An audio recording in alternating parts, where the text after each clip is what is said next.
In today's video, I'm going to teach you how to use forms for lead capture in Monday.com.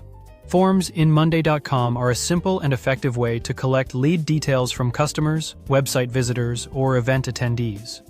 The best part is that every time someone submits the form, Monday.com can automatically create a new item in your leads board, which helps keep everything organized in one place.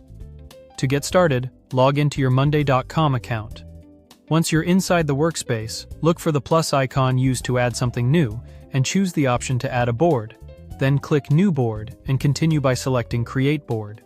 This gives you a fresh space where all incoming lead information will be stored. Next, rename the board to Leads Board for this example. After that, begin creating the columns for the information you want to collect. Rename the first column to full name. This is useful because it clearly identifies each lead right away and makes the board easier to scan later. Now click the plus icon to add a new column and create an email column. This allows you to capture a lead's main contact method for follow-up. Add another column for phone so you have an additional way to reach out when needed. Then add an industry column and use a drop-down type for it. A drop-down is especially helpful here because it keeps responses consistent. Instead of people typing the same industry in different ways, they can choose from predefined options, which makes sorting and reporting much cleaner.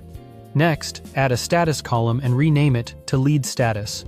This feature helps you track where each lead stands in your process, such as new, contacted, or qualified.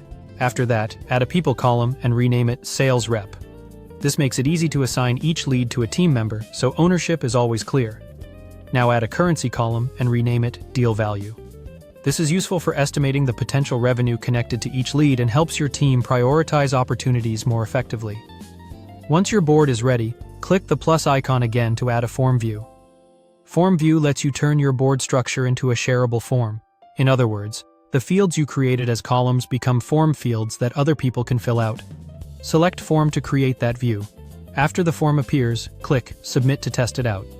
Testing is important because it lets you confirm that the form works properly and that submissions are being sent to the correct board. When everything looks good, copy the link to your form and embed it on your website so visitors can start submitting their information directly. Thank you for watching and subscribe for more.